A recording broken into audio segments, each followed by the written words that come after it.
وداعًا لشراء المشبك من المحلات، بعد الوصفة دي بكوباية ونص من الدقيق بس هتعملي كل الكمية اللي انت شايفاها دي، هيطلع معاكي مقرمش وخفيف وطعمه بجد ينافس المحلات. أحلى مشبك هتعمليه بعد كده مستحيل تشتري مشبك من برا، هتحضريه في ثواني وهيطلع معاكي في منتهى اللذاذة والطعام، قرمشة مفيش بعد كده. اسمعوا كده الصوت وزي ما انتوا شايفين الجمال، حاجة كده فاخر من الآخر. شايفين ما شاء الله خطيرة جدا. اتفرجوا يلا على الفيديو للآخر عشان تقوموا كده تجربوا الوصفة، هتنجح معاكم من أول مرة.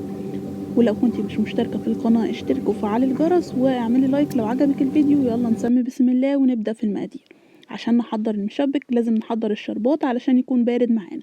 اول حاجة كده للشربات محتاجينها هي كوبايتين من السكر، كوباية وربع من المية، وعصير نص ليمونة، ومعلقتين كبار من عسل الجلوكوز. باحط كل المكونات دي كده مع بعض كده على البارد وبعد كده بارفعها على النار. اهم حاجة عسل الجلوكوز معلقتين كده كبار مليانين علشان بعد كده الشربات ما يسكرش معانا، وفي نفس الوقت ما يبقاش طعمه مسكر جدا ويبقى بيحرق كده على في الطعم كده يعني. فبقلبهم كده كويس جدا مع بعض، وبعد كده برفعهم على النار لحد لما يغلي. بعد ما يغلي بستمر كده بحسب من 7 ل10 دقايق، وبعد كده بقفل عليه. بيبقى الشربات معانا تقيل وزي الفل. بسيبه بقى يبرد تماما تماما قبل ما احطه في المشبك. عشان نحضر بقى المشبك محتاجة كده كوباية ونص من الدقيق، معلقتين كده كبار من النشا او ربع كوباية من النشا، معلقة صغيرة ممسوحة من الخميرة الفورية، ورشة من الملح. وبس كده بقلبهم كويس جدا مع بعض ونزود المية بتاعتنا. بعد كده بجيب كده كوباية من المية، هو المقدار دوت الكوباية ونص من الدقيق خدت بالظبط كوباية وربع من المية، بس المية برضو تحطيها بالتدريج.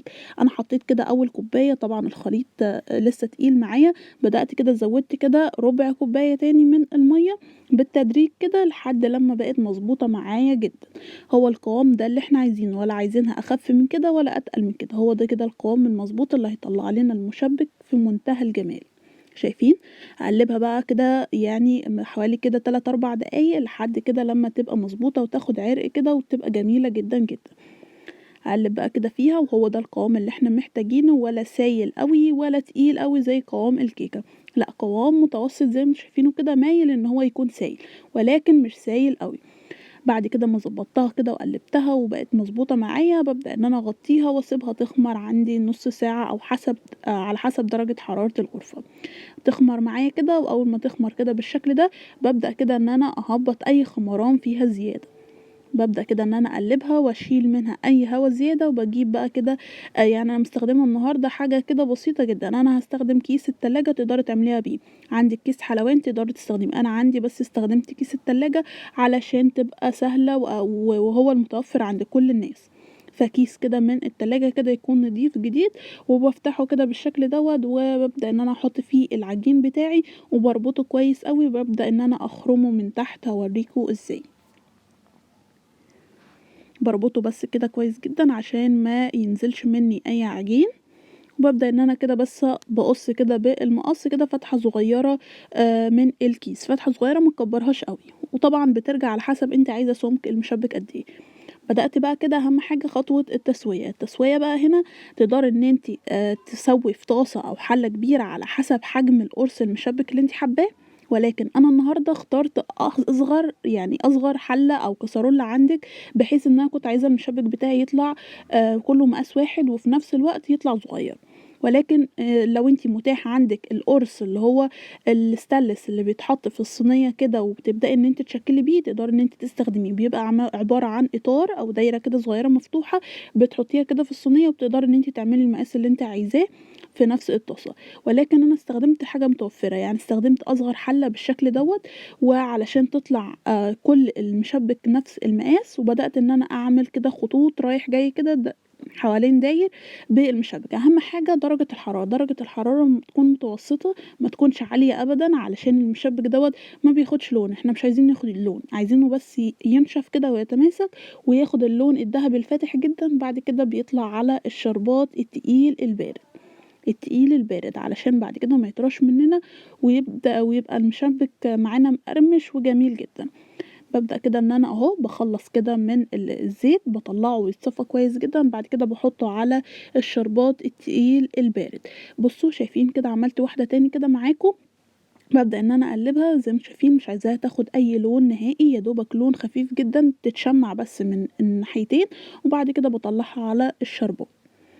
شايفين؟ وزي ما قُلت لكم استخدمت حجم الطاسة الصغير دوّة خلّاهم كلّهم متساويين ويطلعوا نفس المقاس، تقدري تستخدمي مثلًا حلة زي اللي أنا عاملة فيها الشربات ديّة، ولكن هيطلع بقى إيه المقاس معاكِ كبير.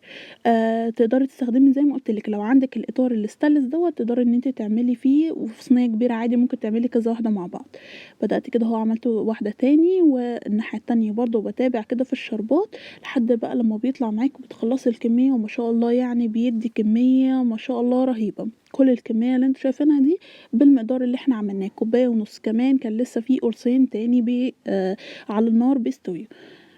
بيستووا وطلعوا كلّهم في منتهى الجمال، شايفين بقى اللون اللي خدوا، أهم حاجة يطلع زي اللون دوّة، يعني ما تغمّقوش عن كده، أنا في شوية كده خدوا لون دهبي كده أوي، ولكن أنا عايزاه الدهبي الفاتح، بيطلع معانا مقرمش زي ما أنتم كده سامعين كده القرمشة، بُصّوا ركّزوا في القرمشة.